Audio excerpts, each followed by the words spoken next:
시청자 여러분 안녕하십니까? 국내외 주요 소식 전해드리는 모두의 증시 고유림입니다. 첫 번째 뉴스입니다. 국민연금공단이 최근 수개월 동안 이어오던 달러 매도 전략을 전격 중단했습니다. 블룸버그 통신은 10일 국민연금이 내부 지침에 따라 달러 매도를 멈췄다고 보도했습니다. MPS는 지난 1월 원달러 환율이 달러당 1,450원을 넘어서며 원화 약세가 심화되자 환율 방어를 위해 숏포지션을 취했습니다. 이후 약 500억 달러, 우리 돈으로 68조 원 규모에 달하는 달러를 시장에서 매도한 것으로 알려졌습니다. 공단 내부에는 원달러 환율이 1,450원을 넘고 5개월일 연속 상승할 경우 매도를 개시한다는 투자 지침이 존재하는 것으로 전해졌습니다. 국민연금의 전술적 환해지 규모는 지난 4월 기준 140억 2,400만 달러로 두 달 전보다 6억 6,600만 달러가 증가했습니다. 하지만 최근 환율이 안정되면서 원화 강세가 지속되자 환위험 해지 전략을 접은 것으로 풀이됩니다. 정치적 리스크 완화도 한몫했습니다. 이달 이재명 대통령이 당선되며 정책 불확실성이 줄어들었고 이에 따라 외국인 자금 유입이 확대되며 원화가 강세로 전환됐습니다. 이 같은 분위기 속에서 미국과 중국의 무역 협상이 긍정적으로 전개될 것이라는 기대감도 커졌습니다. 트럼프 대통령과 시진핑 주석이 최근 통화했다는 소식이 전해지자 원달러 환율은 일시적으로 1,352원 선까지 떨어졌습니다. 여기에 미국 정부의 압박도 무시할 수 없었습니다. 미국 재무부는 지난 6일 한국을 또다시 환율 관찰 대상국으로 지정했습니다. 한국의 무역 흑자와 경상수지 흑자가 주요 이유로 꼽힙니다. 미국은 환율 보고서를 통해 환율 조작국 지정 시 대통령과 무역 대표부가 관세 권한을 활용할 수 있다며 강도 높은 경고를 던졌습니다. 이는 상대국 통화 약세에 대동을 걸고 사실상 절상을 요구하는 신호로 해석됩니다. 국민연금 역시 이러한 외교적 압박을 고려해 환율 개입을 자제하고 원화 강세가 가져올 시장 안정 효과를 기대한 것으로 보입니다. 다만 변수는 여전히 존재합니다. 오는 14일 예정된 미국 30년물 국채 입찰이 그중 하나입니다. 앞서 20년물 입찰에선 수요 부진으로 금리가 급등했고 달러 가치가 하락한 바 있습니다. 시장의 눈은 여전히 달러의 방향성과 미국 금리 흐름에 집중되어 있습니다. 국민연금의 환해지 종료가 국내 금융시장에 어떤 여파를 가져올지 주목됩니다.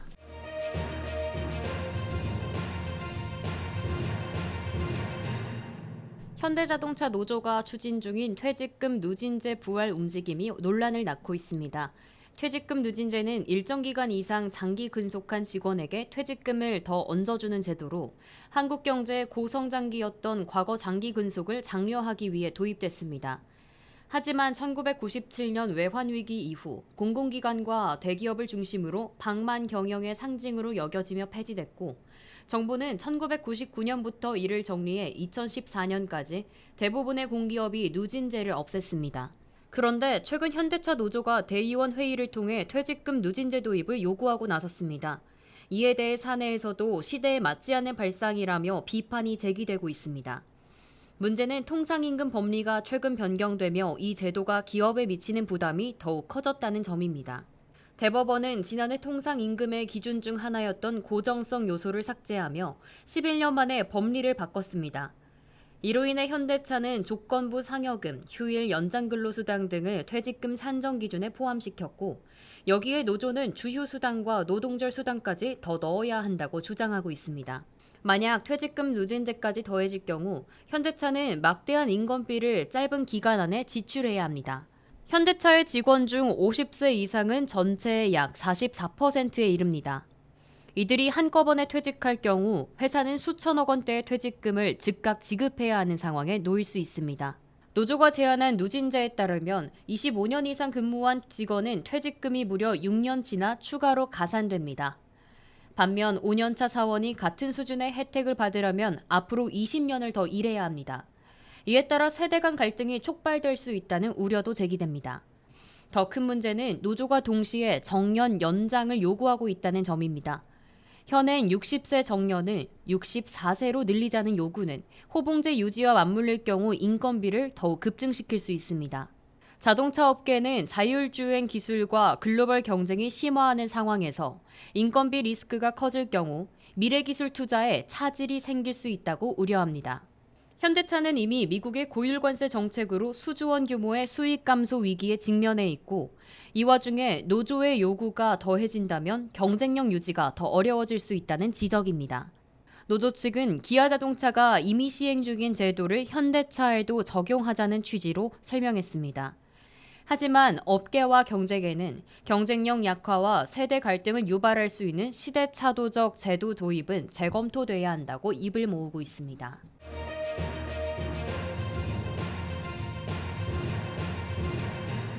코오롱 인더스트리와 두산 에너빌리티가 최근 실시한 회사채 수요 예측에서 예상보다 많은 주문을 받아 목표액을 초과 달성했습니다.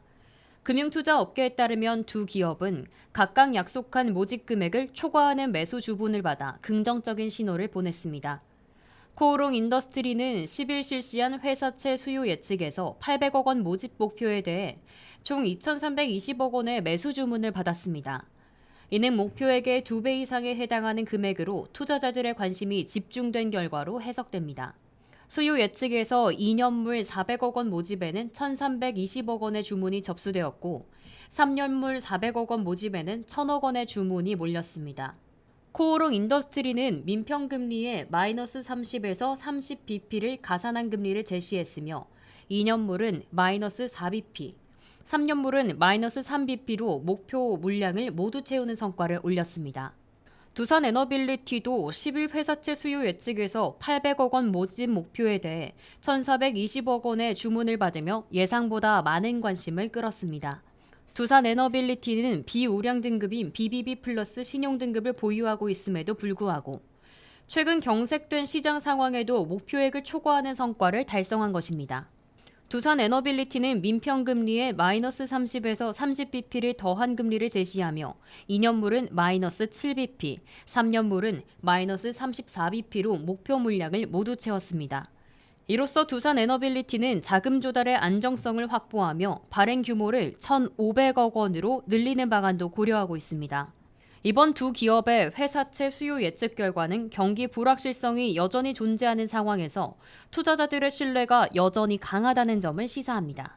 두산 에너빌리티의 경우 신용등급이 상대적으로 낮음에도 불구하고 높은 수요를 기록한 점에서 투자자들의 위험 감수 성향이 여전히 유효함을 입증합니다.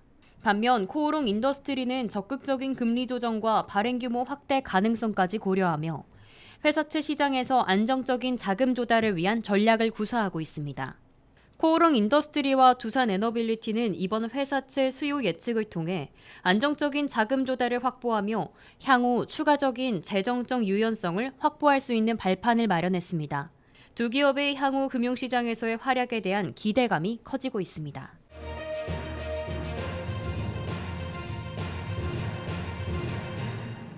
삼성 SDI가 독일의 상업용 에너지 저장 장치 제조업체 테스볼트와 ESS 배터리 공급 계약을 체결했다고 밝혔습니다. 전력망에 바로 연결할 수 있는 차세대 배터리 솔루션을 유럽 시장에 본격적으로 투입하며 유럽 ESS 시장 선두권 진입을 본격화합니다. 이번 계약에 따라 삼성 SDI는 이달 말까지 자사의 일체형 배터리 솔루션 SBB를 테스볼트에 공급합니다. SBB는 20피트 컨테이너 크기 안에 배터리셀, 모듈, 렉이 모두 내장된 제품으로 현장 설치 후 전력망과 연결만 하면 즉시 사용 가능한 고안정성 ESS로 평가받습니다. 테스볼트는 여기에 전력 변환 장치와 사이버 보안 시스템을 추가해 완성된 ESS 솔루션을 제작하고 독일과 유럽 전역에 설치할 계획입니다. 삼성 SDI가 공급할 첫 제품은 SBB 1.0 모델이며 2025년 2분기부터는 용량, 안전성, 운영 편의성이 향상된 SBB 1.5로 전환해 공급할 예정입니다. 테스볼트는 유럽 상업용 ESS 시장을 선도하는 기업으로 이번 계약은 ESS 사업 협력의 전환점이라며 향후 유럽 시장은 물론 글로벌 ESS 시장 공략을 더욱 가속화할 계획이라고 밝혔습니다. 두 회사는 이번 계약을 시작으로 공동 마케팅, 글로벌 프로젝트 수주, 후속 공급 협상 등의 협력 확대에도 나설 계획입니다. ESS 시장은 전 세계 에너지 전환 가속화와 함께 폭발적인 성장을 나아가고 있습니다.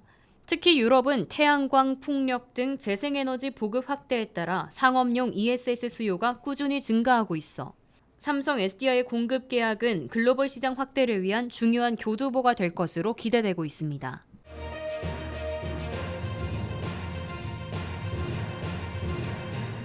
국내 방산 기업들의 수출 실적이 본격화되며 주가가 연일 고공행진하고 있습니다. 하나투자증권은 하나에어로스페이스의 목표 주가를 기존 94만 원에서 110만 원으로 상향 조정했습니다. 투자 의견은 매수로 유지했으며 2분기 영업이익이 7,300억 원에 달해 시장 기대치를 상회할 것으로 전망했습니다. 특히 폴란드양 K9 자주포와 천무 다연장 로켓의 꾸준한 인도, 반복 생산에 따른 생산성 개선이 실적에 긍정적인 영향을 미쳤다는 분석입니다. 한화에어로스페이스는 이날 주가가 6.48% 급등하며 88만 원에 거래를 마쳤습니다.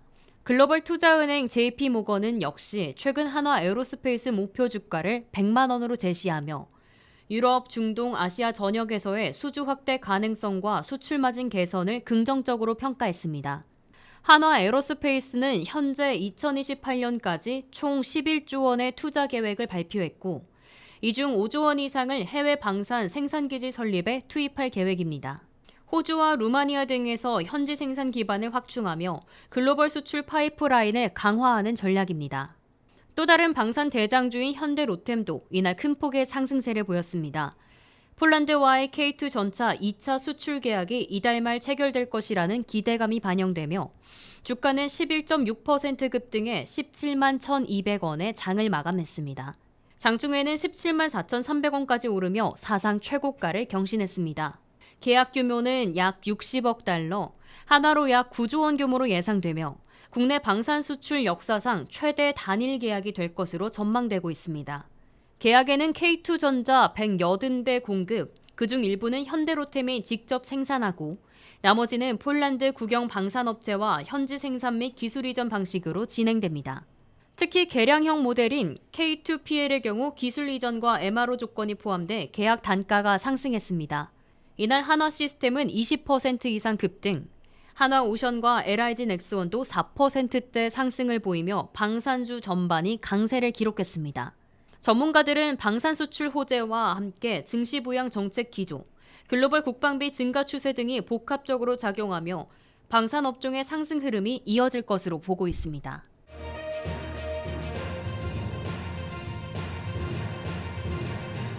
SK하이닉스가 올해 하반기 글로벌 반도체 시장을 둘러싼 불확실성과 변동성이 커질 수 있다고 경고했습니다. 광노정 SK하이닉스 대표이사 사장은 이천 캠퍼스에서 열린 임직원 소통 행사에서 관세 문제 등 외부 변수로 인해 하반기 시장은 더 불안정해질 수 있다며 임직원들과 함께 계획 달성을 위해 힘을 모으자고 당부했습니다. 실제 업계는 미국의 반도체 품목별 관세 부과 가능성과 중국과의 기술 갈등을 주요 리스크로 보고 있으며 이런 상황이 SK하이닉스를 비롯한 글로벌 반도체 기업들의 공급망 전략에 영향을 미칠 수 있다고 분석하고 있습니다.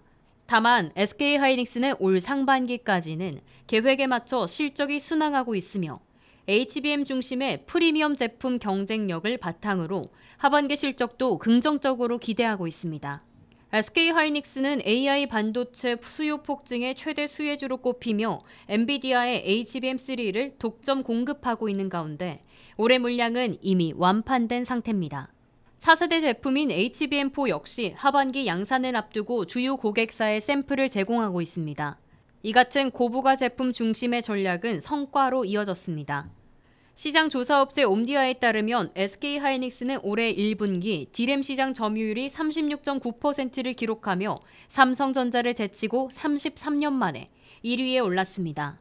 제조장비 다변화 전략과 관련된 논란에도 입장을 밝혔습니다.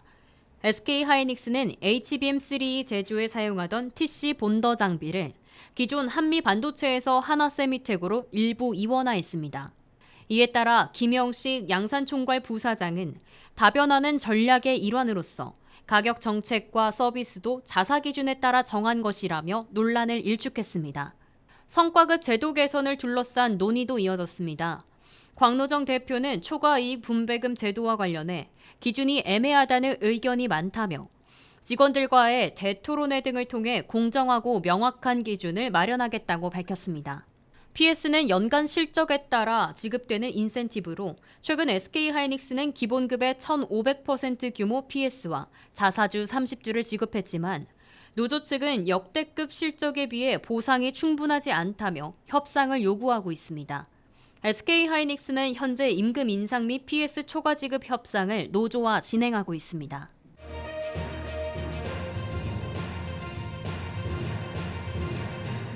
미국이 오는 2050년까지 원자력 발전 용량을 현재의 4배 수준인 400기가와트까지 확대하고 이를 위해 2030년까지 대형 원전 10기 착공이라는 청사진을 제시했습니다.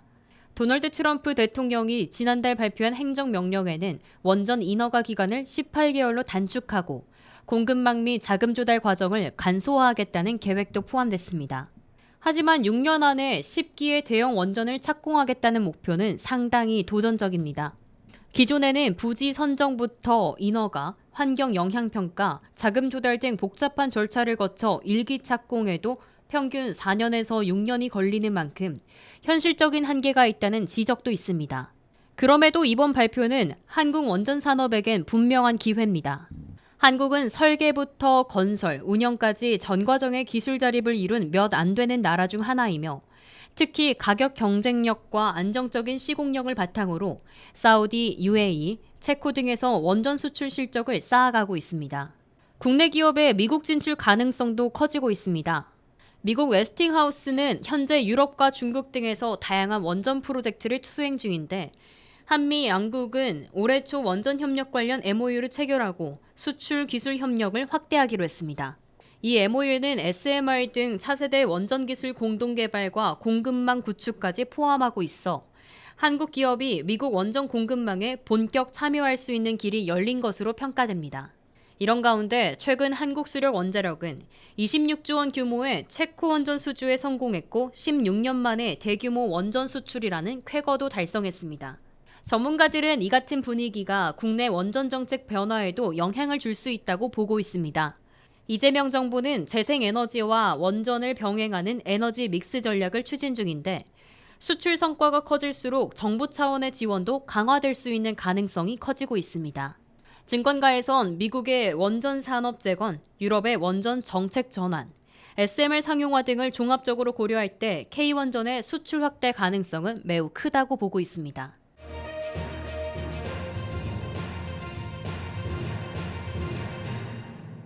한국수력원자력이 태국전력청과 소형 모듈 원자로 SMR 분야 협력을 위한 양해각서를 체결했습니다.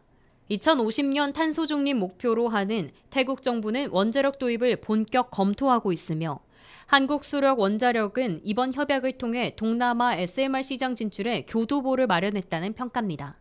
이번 MOU는 SMR 관련 기술 정보 교류, 태국 맞춤형 SMR 도입 가능성 공동 검토, 현장 견학 및 교육 훈련 등 전문 인력 양성과 기술 협력 전반을 포괄하는 내용입니다.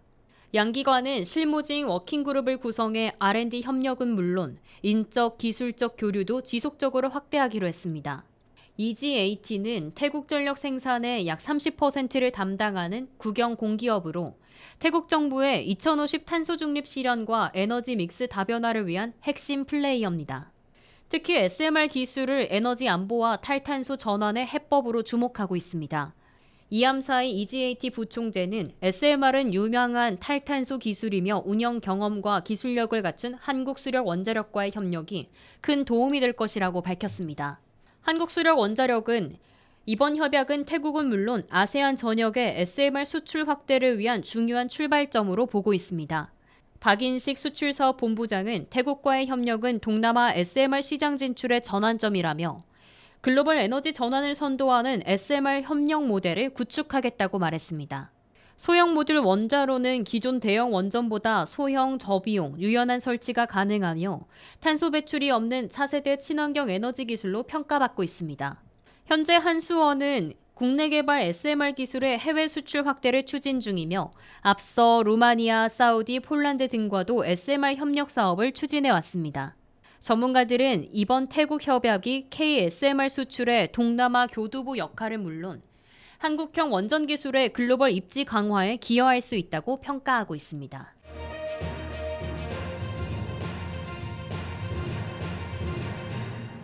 가덕 도심공항 부지 조성 사업의 시공사로 우선 협상자에 대상됐던 현대건설 컨소시엄이 입찰 철회 입장을 재확인했습니다. 부산시가 조건부로 공사기간 연장을 수용하겠다는 뜻을 밝혔지만 현대건설은 정치적 부담과 무리한 공기 단축 요구가 수용 불가하다며 사업에서 완전히 손을 떼겠다는 방침입니다. 총 사업비 10조 5,300억 원 규모, 2030 부산 엑스포를 겨냥해 추진 중인 가덕 도심공항 부지 조성 공사. 하지만 우선 협상 대상자였던 현대건설 컨소시엄이 입찰 철회 방침을 다시 한번 분명히 했습니다.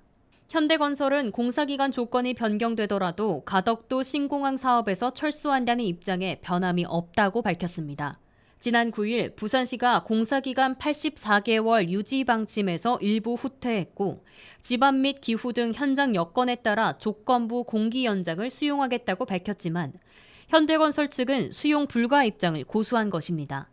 현대건설은 이와 함께 기본 설계도서와 컨소시엄 관련 모든 권리를 포기하고 향후 후속 사업자 선정에는 협조할 방침이라고 밝혔습니다. 현대건설 컨소시엄에는 현대건설이 25.5%로 가장 큰 지분을 갖고 있으며 대우건설, 포스코 ENC 등이 포함돼 있습니다. 국토교통부는 조속한 사업 추진을 위해 이달 중 시공사 재입찰 공고를 낼 예정입니다. 현재는 중앙건설기술심의위원회가 적정 공사기간과 입찰 조건 등을 심의 중이며 조달청과의 협의를 거쳐 입찰 절차를 다시 시작할 계획입니다. 당초 가덕도 신공항은 2035년 6월 개항이 목표였지만 2030 부산 세계 박람회 유치에 맞춰 2029년 12월 조기 개항, 2031년 준공으로 계획이 변경됐습니다. 현대건설 컨소시엄은 이에 대해 108개월이 소요된다며 조건 변경을 요구했지만 국토부는 입찰 조건 미충족을 이유로 수의계약 중단을 선언했습니다. 이에 가덕도 신공항 사업은 시공사 선정부터 다시 원점에서 재검토에 들어갑니다. 기술적 난이도와 공기 확보 문제, 정치적 논란까지 겹치며 향후 사업 일정에도 적지 않은 차질이 예상됩니다.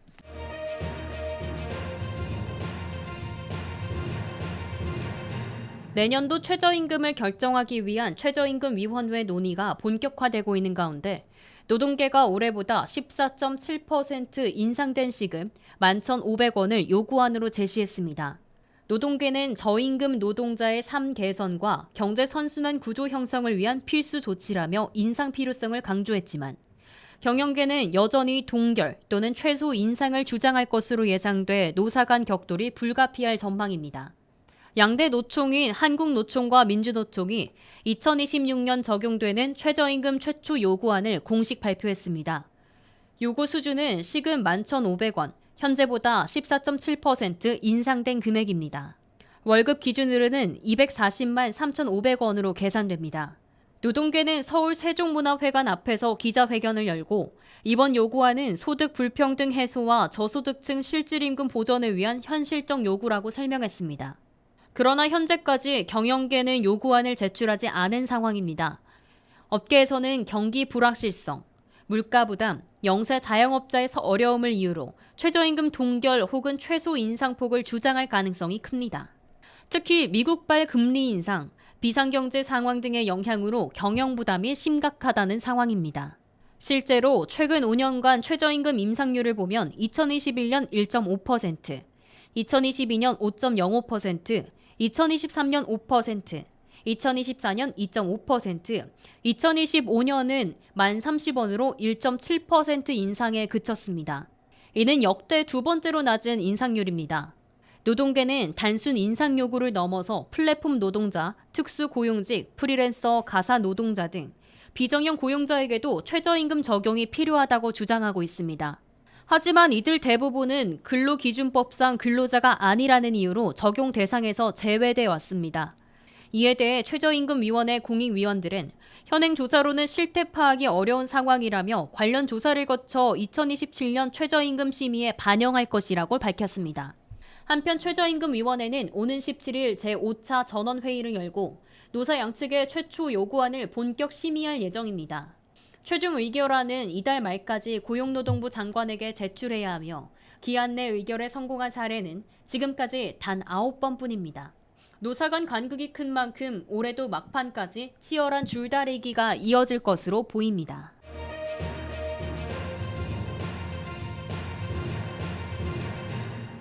도널드 트럼프 미국 대통령이 비행기 계단을 오르던 중 휘청이며 넘어질 뻔한 장면이 포착돼 화제가 되고 있습니다. 해당 영상은 지난 8일 트럼프 대통령이 뉴저지주 모리스타운에서 기자들과의 질의응답을 마친 뒤 캠프 데이비드로 향하는 에어포스원에 탑승하던 중 촬영된 것으로 알려졌습니다. 영상에서는 트럼프 대통령이 계단 손잡이를 잡고 올라가던 중 중심을 잃고 왼쪽으로 크게 기우는 모습이 담겼습니다. 다행히 왼손으로 계단을 짚으며 균형을 잡아 넘어지지는 않았는데요. 이 영상은 공개 직후 소셜미디어를 통해 빠르게 확산됐고 수백만 건의 조회수를 기록하며 뜨거운 관심을 끌고 있습니다. 특히 이번 장면은 지난 대선 당시 트럼프 대통령이 경쟁자였던 조 바이든 전 대통령의 고령 문제를 집요하게 공격했던 과거와 대비되며 더 큰 주목을 받았습니다. 트럼프 대통령은 바이든이 2021년 에어포스원 계단에서 3차례 연속 넘어진 영상을 반복적으로 캠페인에 활용하며 대통령직 수행이 부적절하다는 메시지를 강조했었습니다. 오는 14일 79번째 생일을 맞는 트럼프 대통령, 공교롭게도 바이든 전 대통령이 비행기 탑승 중 넘어진 해 역시 그의 79세 시절이었습니다. 시간이 흘렀지만 고령의 대통령 논쟁은 여전히 현재 진행형입니다.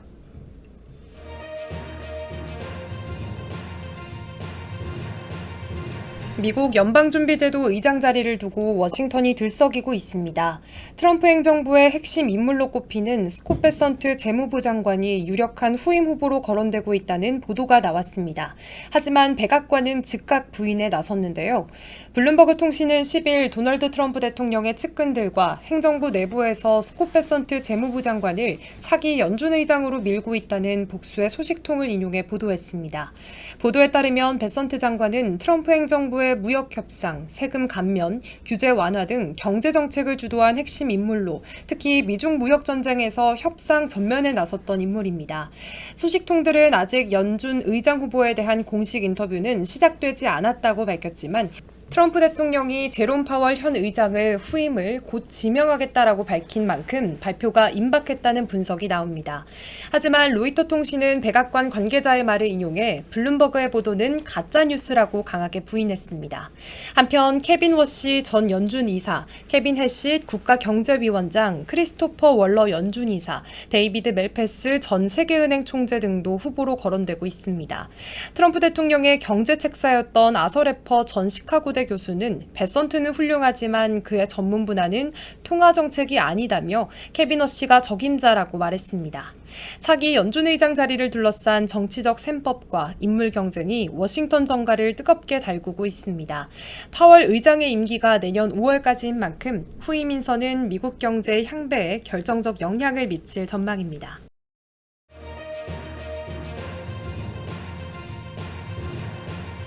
미국 자동차 산업의 상징 제너럴 모터스가 5조 원 규모의 대규모 투자를 전격 발표했습니다.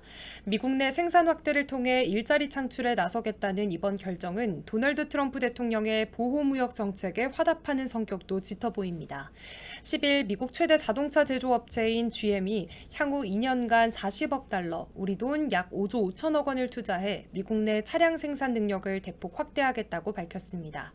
GM은 이번 투자로 미시간주, 캔자스 주, 테네시주에 있는 기존 공장의 생산 라인을 강화해 연간 200만 대 이상의 차량을 미국 내에서 생산할 계획입니다. 특히 쉐보레 볼레이저와 이쿼넉스 모델은 현재 멕시코에서만 생산되고 있지만 향후 미국 공장에서도 생산이 시작됩니다.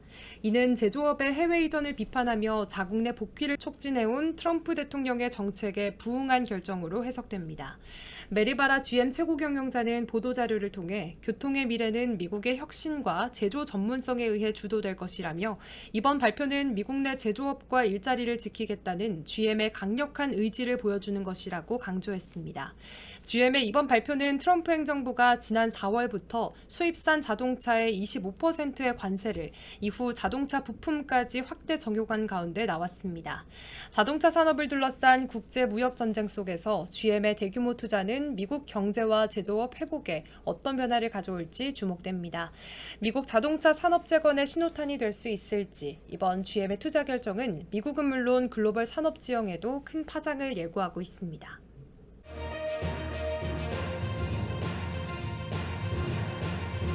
머스크를 둘러싼 미국 정부의 내부 조사가 수면 위로 드러났습니다. 미국 유력지 월스트리트 저널은 10일 2022년에서 2023년 조 바이든 행정부 시절 미국 정부 기관들이 일론 머스크 테슬라 CEO를 접촉한 외국인들을 비밀리에 조사했다고 전했습니다.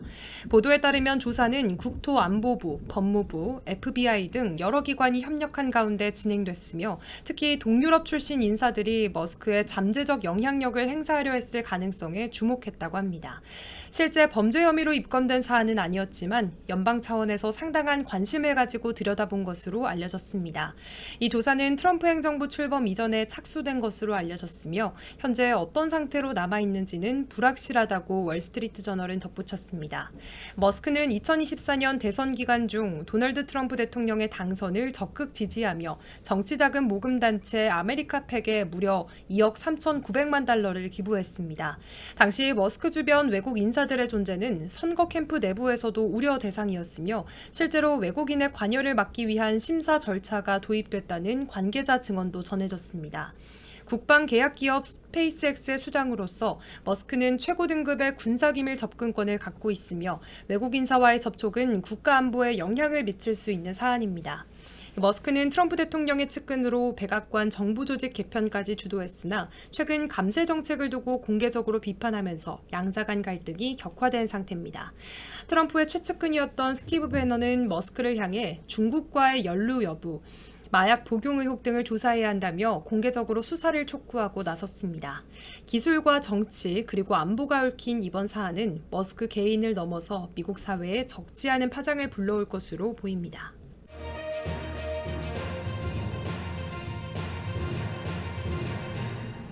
최근 암호화폐 업계에서 XRP 보유 전략을 둘러싼 초강세 전망이 나오면서 투자자들의 이목이 집중되고 있습니다. 10일 암호화폐 전문 매체 더 크립토 베이직에 따르면 엔젤 투자자 아르만도 판토아는 자신의 SNS를 통해 XRP 10,000개 보유 전략이 미래 자산 가치 상승의 핵심이 될 수 있다고 주장했습니다. 그가 제시한 시나리오는 XRP 가격이 한 개당 $250까지 상승하는 것으로 현재 약 2.23달러 대비 무려 11,111%의 폭등을 의미합니다. 이 경우 10,000개 XRP는 약 250만 달러, 하나로는 30억 원이 넘는 가치를 갖게 되는데요. 판토아는 이 전략을 1 비트코인 또는 50 이더리움 보유와 동일선상에 놓고 장기적으로 안정적인 포트폴리오 전환 시점을 고민해야 한다고 조언했습니다. 그는 아크인베스트가 제시한 2030년 비트코인 240만 달러 전망도 인용했습니다. XRP 리치리스트에 따르면 현재 10,000개 이상을 보유한 지갑은 전체의 4% 미만, 반면 500개 이하 보유자는 500만 지갑 이상으로 대부분의 투자자가 소액 투자자인 것으로 나타났습니다. 알파라이언스 아카데미의 에두아르도 파리나 역시 만 XRP는 경제적 자유를 위한 티켓이 될 수 있다고 강조했습니다. 다만 XRP가 250달러에 도달할 경우 시가총액은 약 15조 달러, 현재 대비 100배 이상 확대된 수치로 실현 가능성에 대해서는 낙관론과 회의론이 공존하고 있습니다. 이처럼 만 XRP 전략은 상징성과 잠재 수익성 모두에서 강한 관심을 받고 있으며 일부 투자자들에게는 새로운 장기 투자 기준선으로 부각되고 있습니다.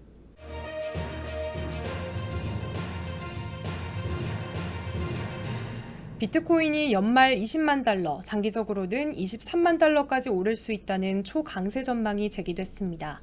미국의 재정 정책과 글로벌 불확실성이 주요 촉매로 지목되고 있는데요. 현지 시간 10일 블록체인 전문 매체 코인텔레그래프는 비트와이즈의 연구원인 안드레 드라고시와 아유시 트리파티의 보고서를 인용해 비트코인이 2025년 연말까지 20만 달러를 돌파하고 장기적으로는 23만 달러에 이를 수 있다고 보도했습니다. 이들은 미국 연방부채의 급격한 증가와 도널드 트럼프 대통령의 빅 뷰티풀 감세안이 비트코인의 상승을 견인할 핵심 요인이라고 분석했습니다. 특히 재정적 불안정은 탈중앙화 자산인 비트코인에 유리한 환경을 제공한다고 강조했습니다. 또한 비트코인의 희소성과 시장 회복력이 글로벌 투자자 심리를 자극하고 있으며 이러한 추세가 지속될 경우 기존 가격 예측치를 크게 웃돌 가능성이 있다고 설명했습니다. 시장에서는 이 같은 전망에 대해 기대와 회의가 교차하고 있으며 글로벌 경제 변수에 따라 변동성이 더욱 확대될 가능성도 제기됩니다.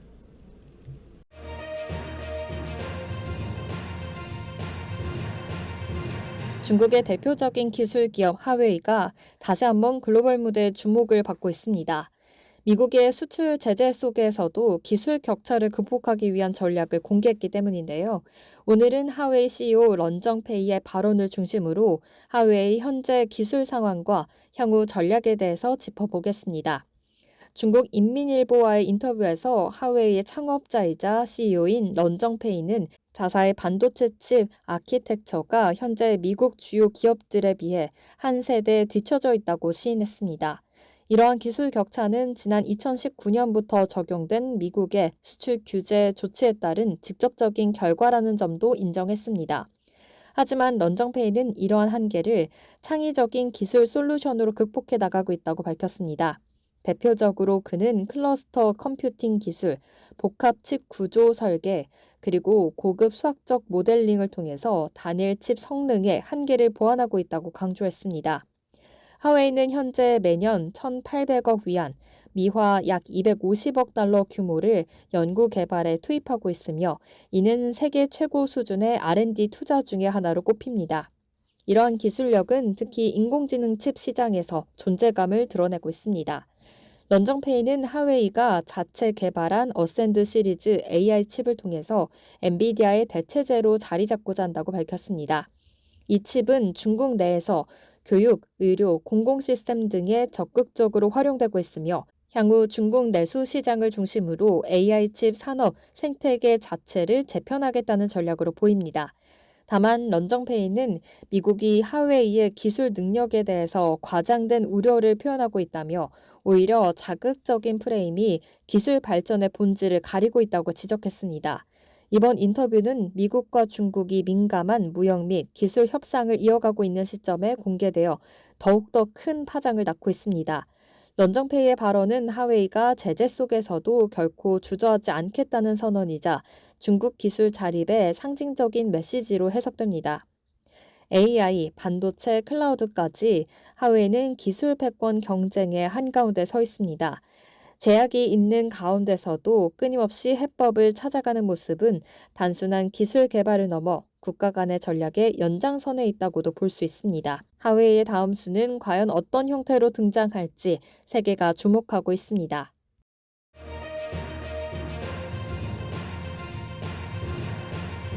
라틴 아메리카의 한 국가에서 대통령의 공식 계정이 해킹되어 암호화폐를 홍보하는 글이 게시되는 초유의 일이 발생했습니다.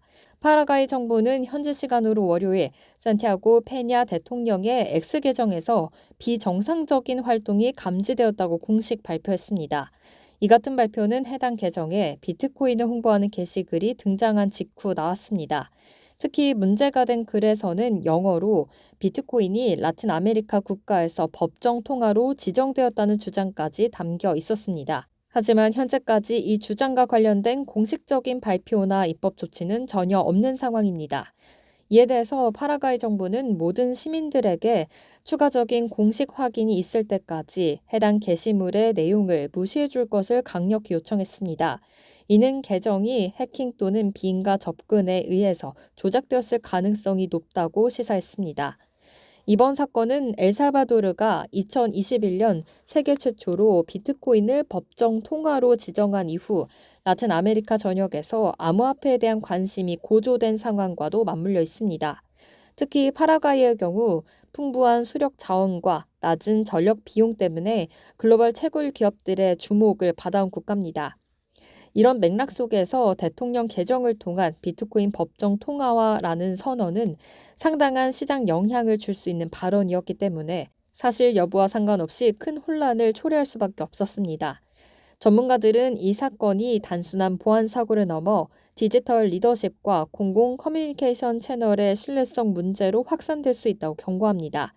대통령의 계정이 해킹당해서 암호화폐를 홍보했다면 이는 정치권의 디지털 보안이 투자자 신뢰에 미치는 직접적인 영향을 보여주는 사례이기 때문입니다. 정부의 공식적인 입장은 나오지 않았지만 이 사건은 암호화폐가 정치적 이슈와 맞물리면서 얼마나 민감한 파장을 낳을 수 있을지를 잘 보여주고 있습니다. 무엇보다 최고위급 인사의 디지털 채널 보안이 흔들릴 경우 시장과 시민 모두가 큰 혼란을 겪을 수 있음을 시사합니다. 앞으로 파라과이 정부의 대응이 주목됩니다.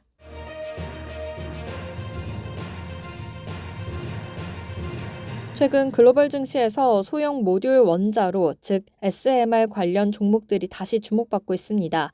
에너지 위기와 탄소 중립, 그리고 AI 산업의 전력 수요 급증이 겹치면서 원자력 산업이 재조명받고 있습니다.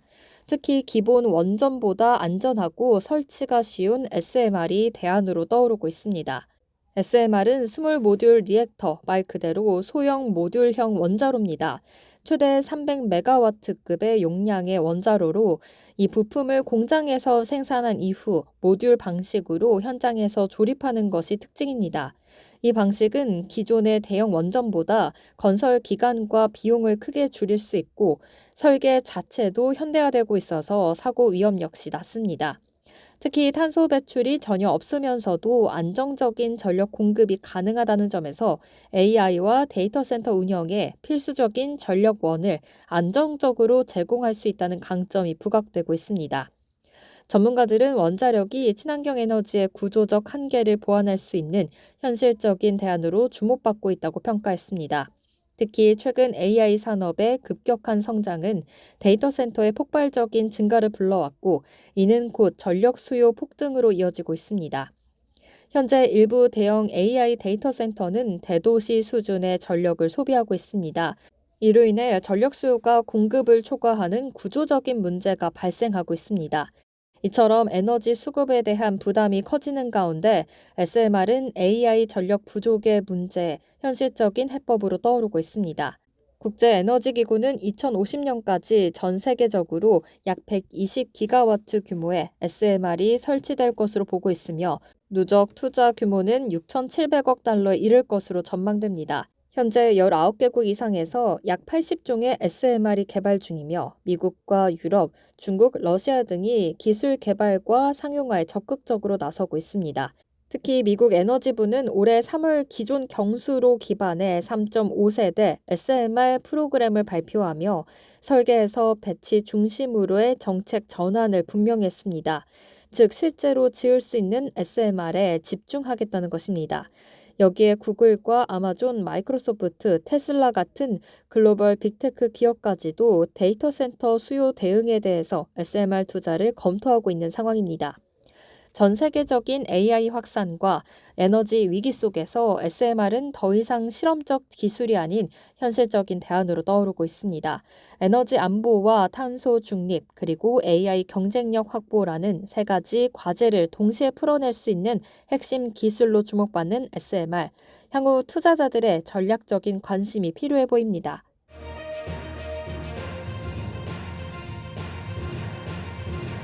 삼성전자가 2025년 1분기 글로벌 파운드리 시장에서 전분기 대비해서 11.3% 감소한 28억 9천만 달러의 매출을 기록하며 다소 부진한 실적을 나타냈습니다. 시장 조사업체 트랜스포스에 따르면 이에 따라서 삼성전자의 시장 점유율은 8.1%에서 7.7%로 하락했습니다. 중국 SMIC와의 격차는 불과 1.7%포인트로 좁혀졌습니다. 삼성전자는 계절적 비수기와 더불어 중국 정부의 소비자 보조금 정책 수혜를 직접적으로 받지 못한 가운데 미국과 중국 간의 무역 이슈가 맞물리면서 고객사의 선행 발주에서 제외된 것으로 풀이됩니다. 반면 SMIC는 미국의 대중 관세에 대비해서 조기 재고 확보 전략을 펼치면서 1.8%의 매출 증가를 기록했고 점유율을 6.0%까지 끌어올렸습니다. 글로벌 1위 기업인 TSMC는 같은 기간 5.0%의 매출 감소에도 불구하고 255억 1,700만 달러의 실적을 거두면서 시장 점유율 67.6%를 기록했습니다. 여전히 압도적인 격차를 유지하고 있습니다. 삼성전자는 AI 슈퍼컴퓨팅 수요 등 일부 수요 호재에도 불구하고 스마트폰 중심의 기존 포트폴리오 비중이 높아 타격을 더 크게 받는 것으로 분석됩니다. 4위 UMC와 5위 글로벌 파운드리도 각각 5.8%, 13.9%의 매출 감소를 기록했으나 순위에는 변동이 없었습니다. 트렌드포스는 2분기 전망에 대해서 관세 회피용 선행 수요는 약화되겠지만 AI 및 HPC 수요, 스마트폰 신제품 출시 전 재고 확보 등이 업계 전반에 반등 기회를 제공할 수 있다고 분석했습니다. 삼성전자는 이러한 변화에 대응하기 위해서 고부가가치 공정 중심의 수요 안정화, AI 데이터 센터 고객사 확보, 공급망 다변화 등을 핵심 전략으로 추진 중입니다. 업계는 중국의 SMIC와의 점유율 격차가 1%포인트대로 좁혀진 만큼 삼성전자의 전략 수정 여부가 향후 글로벌 파운드리 시장 내 주도권 재편의 핵심 변수가 될 것으로 보입니다.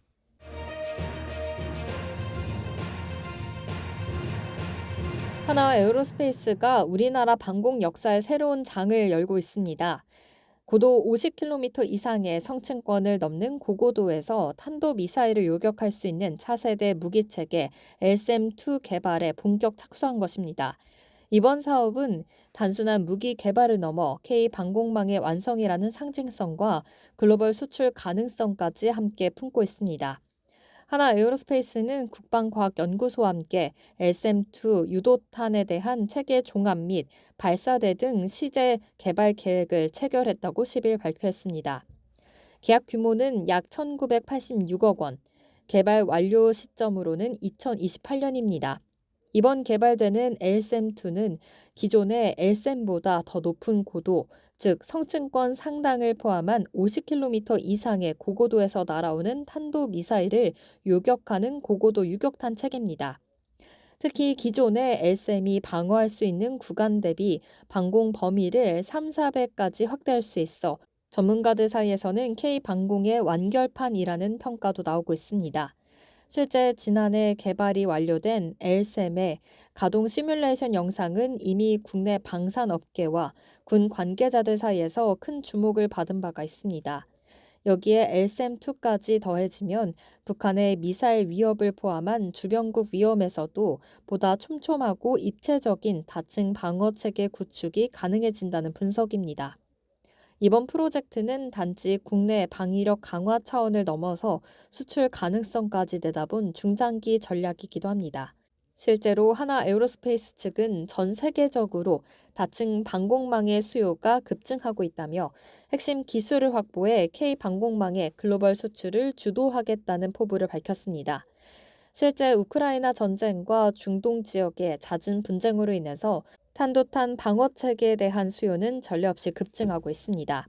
이 가운데 한국산 LSM-2가 차세대 요격 미사일 체계로 자리매김할 경우 미국의 패트리어트나 이스라엘 아이언돔과 어깨를 나란히 할 가능성도 배제할 수 없습니다. 하나 에어로스페이스가 국방과학연구소와 함께 추진하는 이번 고고도 요격체계 개발은 단지 하나의 무기체계에 머물지 않습니다. 이는 한국의 자주국방 능력을 한 단계 끌어올리고 동시에 K방산이 세계 시장에서 주도권을 잡기 위한 분수령이 될 수 있다는 점에서 주목받고 있습니다.